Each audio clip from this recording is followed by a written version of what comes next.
പൊന്നാര മക്കളെ, ഇന്ത്യ രാജ്യത്ത് ഏറ്റവും കൂടുതൽ ആളുകൾക്ക് നിസ്കരിക്കാൻ പറ്റുന്ന പള്ളി ഏതാണെന്ന് അറിയോ? അറിയില്ലെങ്കിൽ അറിഞ്ഞോളി, കേട്ടോളി, കണ്ടോളി, ഈ പള്ളിയാണിത്. ഇനി ഈ പള്ളിയുടെ ഏറ്റവും വലിയ മറ്റൊരു പ്രത്യേകത എന്താണെന്നറിയോ?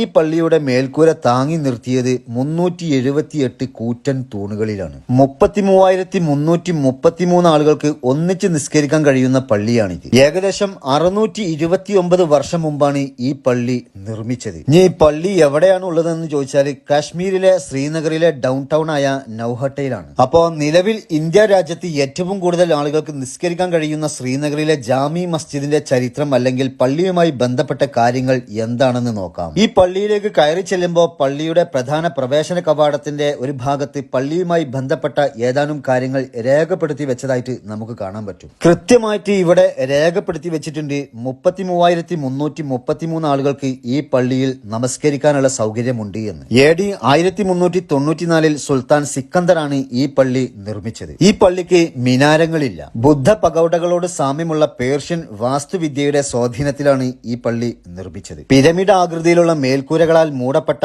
4 ഗോപുരങ്ങളാണ് പള്ളിക്കുള്ളത്. പള്ളിയുടെ നടുമുറ്റം എന്ന് പറയുന്നത് വിശാലമായ ഒരു പൂന്തോട്ടമാണ്. പരമ്പരാഗത ചാർബാഗ് പ്ലാനിനെ അടിസ്ഥാനമാക്കിയുള്ള ഈ നടുമുറ്റത്തിന്റെ മധ്യഭാഗത്ത് ഒരു ഹൗലുമുണ്ട്. കാശ്മീരികൾക്ക് മതവിദ്യാഭ്യാസം നൽകുന്ന കാര്യത്തിൽ ഈ പള്ളി പ്രധാനപ്പെട്ട പങ്ക് വഹിച്ചിട്ടുണ്ട്. മൊത്തം 1,46,000 ചതുരശ്ര അടിയാണ് പള്ളിയുടെ വിസ്തീർണം. 378 കൂറ്റൻ തൂണുകളിലാണ് പള്ളിയുടെ മേൽക്കൂര അഥവാ ഒന്നാം നില താങ്ങി നിർത്തിയിട്ടുള്ളത്. ഇതിൽ 346 തൂണുകൾക്ക് 21 അടി ഉയരവും 5 അടി വീതിയുമുണ്ട്. 32 തൂണുകൾക്ക് 48 അടി ഉയരവും 6 അടി വീതിയുമാണുള്ളത്. ഇതെല്ലാം ഒറ്റത്തടി മരങ്ങളാണ്. എല്ലാ വർഷവും റമദാൻ മാസത്തിലെ അവസാനത്തെ വെള്ളിയാഴ്ച 1 ലക്ഷത്തോളം ആളുകൾ പള്ളിക്ക് അകത്തും പുറത്തുമായി നിസ്കരിക്കാൻ വരാറുണ്ട്. 3 സുൽത്താൻമാർ 3 പ്രാവശ്യങ്ങളിലായി പള്ളി നവീകരിച്ചിട്ടുണ്ട്. സുൽത്താൻ ഹസൻ ഷാ 1480-ലും ജഹാംഗീർ ഷാ അബ്ദുൽ മുസഫർ 1620-ലും സുൽത്താൻ ഔറംഗസീബ് ആലംഗീർ ഷാ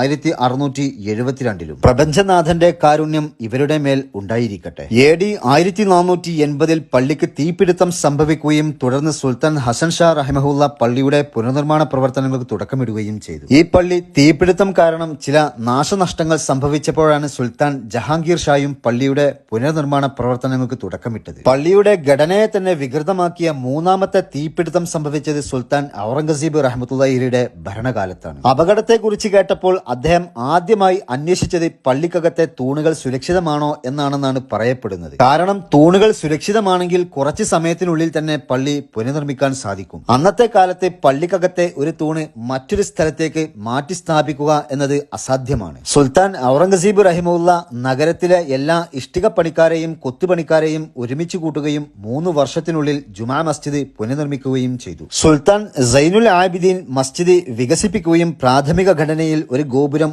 നിർമ്മിക്കുകയും ചെയ്തു എന്നും പറയുന്നു. അതുപോലെ മഹാരാജ പ്രതാപ് സിംഗിന്റെ ഭരണകാലത്താണ് അവസാനത്തെ പുനരുദ്ധാരണ പ്രവർത്തനങ്ങൾ നടന്നത്. അദ്ദേഹം പലതവണ പള്ളിയുടെ പുനർനിർമ്മാണത്തെ ആവേശത്തോടെ പ്രോത്സാഹിപ്പിക്കുകയും സാമ്പത്തിക സഹായം പോലും വാഗ്ദാനം ചെയ്യുകയും ചെയ്തിരുന്നു എന്നും പറയുന്നു. അഞ്ചുമാനെ ഈ ഔക്കാഫിന്റെ അധീനതയിലാണ് ജുമാ മസ്ജിദ് പ്രവർത്തിക്കുന്നത് എന്നും അറിയാൻ കഴിഞ്ഞു. ഔക്കാഫിന്റെ ഉടമസ്ഥതയിലുള്ള പള്ളിക്ക് ചുറ്റുമുള്ള 278 കടകളുടെ വാടകയും മറ്റ് പൊതു ഫണ്ടിംഗ് സ്രോതസ്സിൽ നിന്നുമുള്ള ഫണ്ടുമാണ് പള്ളിയുടെ വരുമാന മാർഗം എന്ന് പറയാം. ഔക്കാഫ് ആരംഭിക്കുന്നതിന് മുമ്പ് പള്ളിയുടെ പ്രധാന വരുമാന മാർഗം സംസ്ഥാനത്തെ ഉന്നത പൗരന്മാരിൽ നിന്നുള്ള ഫണ്ടിംഗ് ആയിരുന്നു. പള്ളിയുടെ നടുമുറ്റത്ത് ചിനാർ മരങ്ങൾ നമുക്ക് കാണാൻ പറ്റും. പള്ളിക്കകത്തെ 378 തൂണുകളും ഈ ചിനാർ മരങ്ങളാണ്. പള്ളിയുടെ ഉയർന്ന ഗോപുരങ്ങളിൽ നിന്ന് ശ്രീനഗർ നഗരം നമുക്ക് മുഴുവനായിട്ടും കാണാൻ കഴിയും. തടിയും ഇരുമ്പ് കമ്പികളും ഉപയോഗിച്ചിട്ടാണ് പള്ളിയുടെ മേൽക്കൂര നിർമ്മിച്ചിരിക്കുന്നത്. മുറ്റത്തെ വാട്ടർ ടാങ്ക് യഥാർത്ഥത്തിൽ ലച്മാക്കുവൽ എന്നറിയപ്പെടുന്ന ഒരു ജലചാലിലൂടെയായിരുന്നു. പള്ളിയുടെ ചുമരുകളുടെ താഴത്തെ ഭാഗം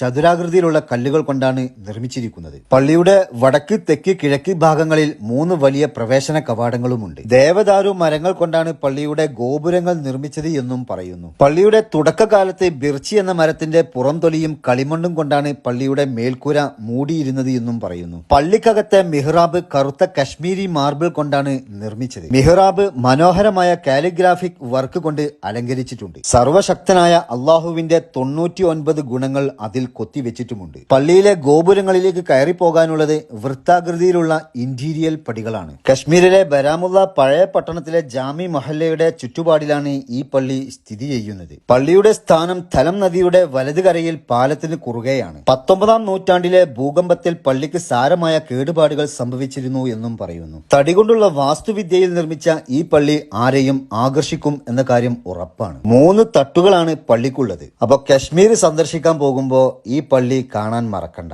ഏതായാലും പള്ളിക്ക് ചുറ്റും സമാധാനപരമായ അന്തരീക്ഷമാണുള്ളത്. അപ്പോൾ പള്ളിയെ കുറിച്ചുള്ള നിങ്ങളുടെ വിലയേറിയ അഭിപ്രായങ്ങൾ രേഖപ്പെടുത്താനും വീഡിയോ ഇഷ്ടപ്പെടുന്നവർ വീഡിയോക്ക് ലൈക്ക് അടിക്കാനും ഷെയർ ചെയ്യാനും മറക്കരുത്. പിന്നെ ജംഷീർ അലി നീറാട് എന്ന എന്റെ ഫേസ്ബുക്ക് പേജ് ഫോളോ ചെയ്യാനും മറക്കരുത് എന്നും പറഞ്ഞുകൊണ്ട് ഈ ഒരു വീഡിയോ ഞാൻ ഇവിടം വെച്ച് അവസാനിപ്പിക്കുന്നു. ഇൻഷാ അല്ലാഹ് മറ്റൊരു വീഡിയോയിൽ നമുക്ക് വീണ്ടും കാണാം. പിന്നെ വോയിസ് ഓവർ ഇല്ലാതെ പള്ളിക്കകത്തെ കുറച്ച് ദൃശ്യങ്ങൾ ഞാൻ ഇവിടെ കൊടുക്കുന്നുണ്ട്. അതിന് കാരണം എന്താണെന്ന് ചോദിച്ചാൽ എഡിറ്റ് ചെയ്തപ്പോൾ പള്ളിക്കകത്തെ ദൃശ്യങ്ങളുടെ കുറച്ച് ഭാഗം ലേശം സ്പീഡിലാക്കിയിരുന്നു. അപ്പൊ ആ ഭാഗങ്ങളൊക്കെ വ്യക്തമായി കാണണമെന്ന് ആഗ്രഹം ഉള്ളവരുണ്ടാകും. അവർ കണ്ടോട്ടെ എന്ന് കരുതിയിട്ടാണ് ഒന്നുകൂടി കൊടുക്കുന്നത്.